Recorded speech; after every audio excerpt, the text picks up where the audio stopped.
जय माता की मित्रों, हमने आपको पहले बोला था कि आगे हम लोग नक्षत्रों की बात करेंगे।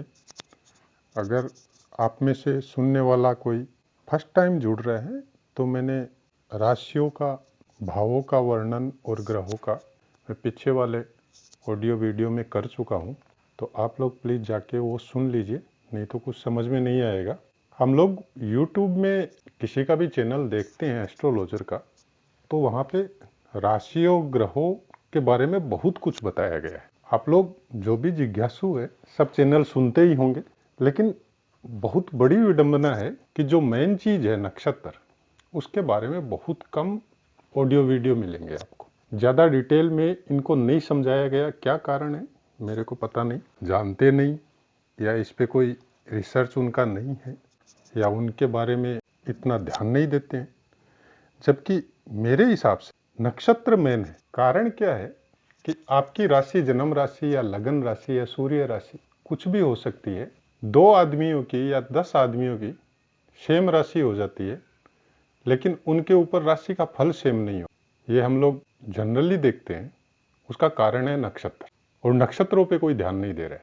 तो जब तक आप नक्षत्रों को नहीं समझे, उनके कारक तत्व को नहीं समझेंगे, उनकी दिशा वगैरह नहीं समझेंगे, कौन से ग्रह से वो कनेक्ट है, उनके वेद वगैरह क्या है, कौन सी राशि को, कौन से ग्रह को या कौन से नक्षत्र को वो वेद करते हैं, कहाँ पे शुभ है कहाँ पे अशुभ है, ये सब बातों का जब तक पता नहीं होगा, कितने ग्रह में, कौन से ग्रह में कितने नक्षत्र आएंगे, कितने चरण होंगे, इनका भी अपना एक गणित है।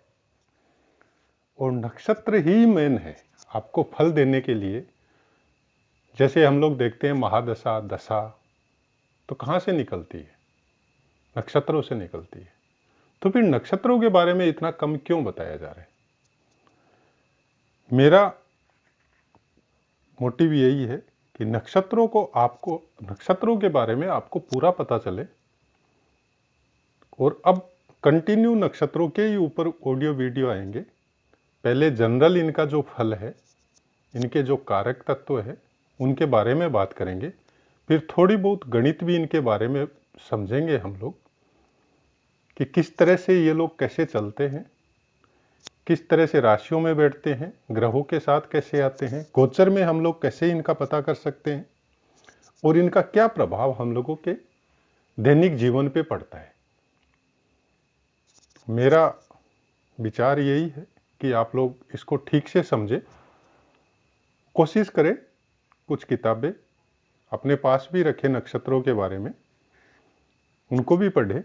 नक्षत्रों के बारे में जब आपका नॉलेज अच्छा हो जाएगा तो फल प्रिडिक्शन में आपको बहुत आराम मिलेगा। तो चलिए दोस्तों, आज हम लोग अश्विनी नक्षत्र की बात करेंगे। अश्विनी नक्षत्र जब हम लोगों का वैदिक शास्त्र लिखा गया था, तो इनके कारक तत्वों में बताया गया है कि घोड़ों से संबंध रखने वाले लोग, घोड़ों के व्यापारी। अब आज के प्रेजेंट लाइफ में हम इसको कैसे समझे, तो इसको आप वाहन से जोड़ दीजिए। जैसे ट्रांसपोर्टर है, या अपने पास गाड़ियां रखते हैं, या गाड़ियों का बिजनेस करते हैं, गाड़ियों का शोरूम है, उसको इस तरह से समझ सकते हैं आप। सेनापति हो सकते हैं, युद्धपति, शरीर की चिकित्सा करने वाले फिजिशियन वगैरह, नौकर, सेवक, अपने अधीन काम करने वाले लोग, सुंदरता से रोजगार कमाने वाले अभिनेता, मॉडल वगैरह, सर्विस जो देते हैं जैसे सलाहकार, जो आपको सर्विस देता है कोई भी चीज का, चाहे सॉफ्टवेयर इंजीनियर हो, चाहे मैकेनिकल इंजीनियर हो, या कोई सीए सीएस हो, तो सलाहकारी का रोजगार वाले, कमीशन एजेंट या कमीशन पर काम करने वाले, यात्रा आयोजित करते हैं, वो भी एक तरह का कमीशन एजेंट ही हो गया, जेवरात या फैशन की वस्तुओं का काम, और जो हम लोग कृषि का कर्म करते हैं, खेती बाड़ी करते हैं, वो सब अश्विनी नक्षत्र के कारक है।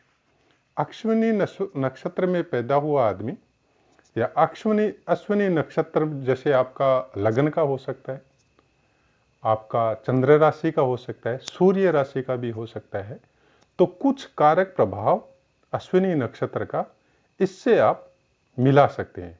बाकी इसकी डीप स्टडी हम लोग आगे चल के करेंगे। मोटा मोटी अभी अश्विनी नक्षत्र के बारे में कारक तत्व की जानकारी हम लोगों ने देखी है, सुनी है। आगे इसके आदमी कैसे होते हैं। अश्विनी नक्षत्र में उत्पन्न व्यक्ति लगन में हो सकता है, अश्विनी नक्षत्र आपका चंद्र लगन भी हो सकता है, सूर्य लगन भी हो सकता है। उसका कुछ प्रभाव आपके ऊपर कंपलसरी आएगा, ये हमेशा ध्यान रखिए। सुंदर होते हैं, बड़ी बड़ी आंखों वाले होते हैं और विशेष चमक होती है आपकी आंखों में, एक हिप्नोटाइज टाइप की चमक होती है। माथा बहुत चौड़ा होता है इनका, बहुत मतलब आम आदमी से ज्यादा चौड़ा होता है इन लोगों का माथा।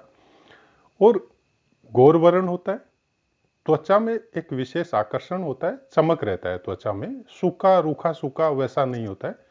सजने संवरने का शौकीन होता है और सुंदर सुरुचिपूर्ण वस्त्राभूषण, जैसे अच्छे अच्छे सुंदर सुंदर कपड़े पहनना। बुद्धिमान होता है, सब कार्यों को शीघ्र निपटाता है, जल्दी निपटाने का कोशिश करता है। और शरीर से बलवान होता है, बातों से आपको इस तरह से बात करेगा आपके साथ कि आप पूछने आते हैं कुछ और इनकी बातों में ऐसा बह जाते हैं कि आप पूछ ही नहीं सकते अपनी बात तो, और इनकी बात पे ही रजामंदी देके आप निकल सकते हैं। मतलब बातों में, वाक्पटुता में महारत हासिल होती है, दृढ़ निश्चयी होते हैं और सत्य का पक्ष लेते हैं हमेशा, सत्य बोलना। और जो आदमी सत्य बोलता है, चाहे कड़ाई बोले, फिर भी उसका फेवर करेंगे ये लोग। और अश्विनी नक्षत्र में पैदा होने वाले आदमियों के ऐसे लक्षण होते हैं। अब क्या होता है, नक्षत्रों का 4 चरण होता है। एक नक्षत्र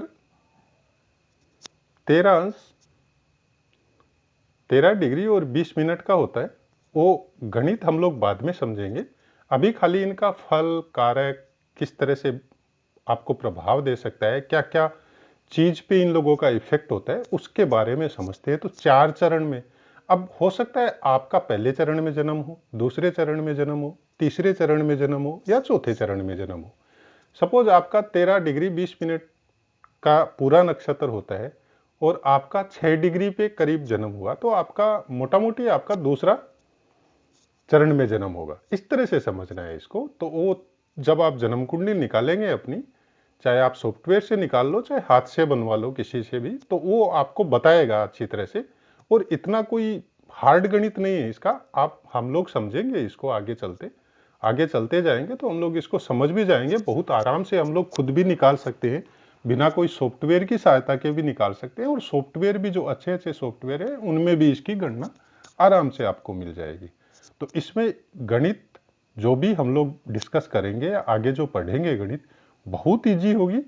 आप गणित में कितने भी कमजोर हो, फिर भी इस तरह से हम लोग उसका करेंगे गुणाफल कि हम लोगों को, आप लोगों को आराम से समझ में आए।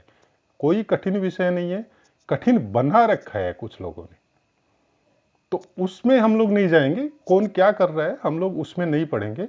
हम लोगों को जो सही चीज है और आसान तरीके से हम लोगों के दिमाग में सेट हो सके, हम लोग वही बात करेंगे। पहले चरण में जन्म जिसका भी होता है अश्विनी नक्षत्र में, उसका चेहरा थोड़ा लंबा होता है और कनपटियां जैसे कान के पास से कुछ उभार होता है। नाक जो होती है वो छोटी होती है और मीडियम कद का आदमी होता है। आवाज जब बोलते हैं तो भारी होती है, मतलब तीखी भी नहीं होती है और हल्की भी नहीं होती है, एक गूंज सी होती है आवाज में, भारीपन लिए हुए आवाज होती है। साधारण नयन नक्श होता है, वो छोटी छोटी आंखें होती है और बार बार किसी किसी को आप देखते होंगे आंखें सिकोड़ने की आदत होती है, वो आंख को ऐसे छोटा करके देखता है। तो इस तरह की आदत अश्विनी नक्षत्र के प्रथम चरण में पैदा होने वाले इंसानों की होती है। और साधारण शरीर होता है, दुबला पतला होता है, कोई मोटा हट्टा कट्टा वैसा कुछ नहीं होता है। अब द्वितीय चरण में आइए। दूसरे चरण में हो तो कंधे जो है ना बहुत भारी होते हैं, जैसे बॉडी बिल्डिंग करने वाले आदमियों के होते हैं, बहुत भारी भारी कंधे होते हैं। और आपका हाथ भी जो है एकदम मांसल हाथ होगा, भरा हुआ हाथ होगा और बहुत भारी भुजाएं होंगी आपकी, पहलवान टाइप की। और मुंह भी थोड़ा लंबा होगा, नाक कुछ सांवलापन लिए हुए हो सकता है। और पैर का जो टखना है, मतलब आपका पैर जो है वो ऊपर का बॉडी से मेल नहीं खाएगा। मतलब आपका ऊपर वाला बॉडी बहुत स्ट्रांग होगा, बहुत लंबा चौड़ा होगा, लेकिन नीचे का पैर जो है वो पतला हो सकता है।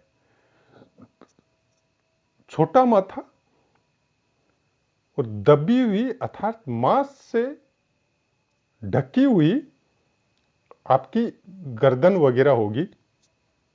आंखें कोमल होती है और आवाज भी बहुत सुंदर होगी। एज लाइक आप ऐसे समझ सकते हैं जैसे औरतों की आवाज होती है।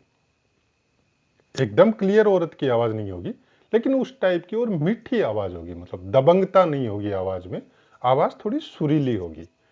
अब तीसरे चरण में आइए। तीसरे चरण में होने से जैसे आपके माथे पे या आपके सर पे बाल कम हो सकते हैं, गंजापन भी हो सकता है, गोरा रंग होगा।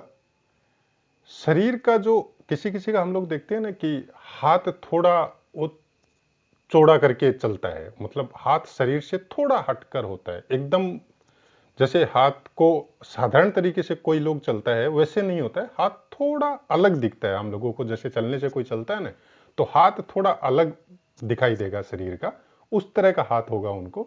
और उस तरह से ही चलने की उनकी आदत होती है, मतलब हाथ को लंबा लंबा फैला के चलने की। कुछ अजीब टाइप का लगता है ऐसा आदमी देखने में।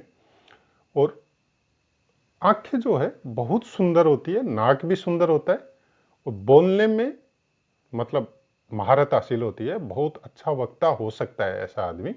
घुटने पतले होते हैं, घुटनों पे या जांग पे इनके ऊपर आपको मांस का मात्रा बनिस्बत ऊपर वाले शरीर के नीचे वाले में, पैरों में, जांग में या पैरों में घुटने तक मांस का मात्रा कम मिलेगा, मतलब पतले होंगे।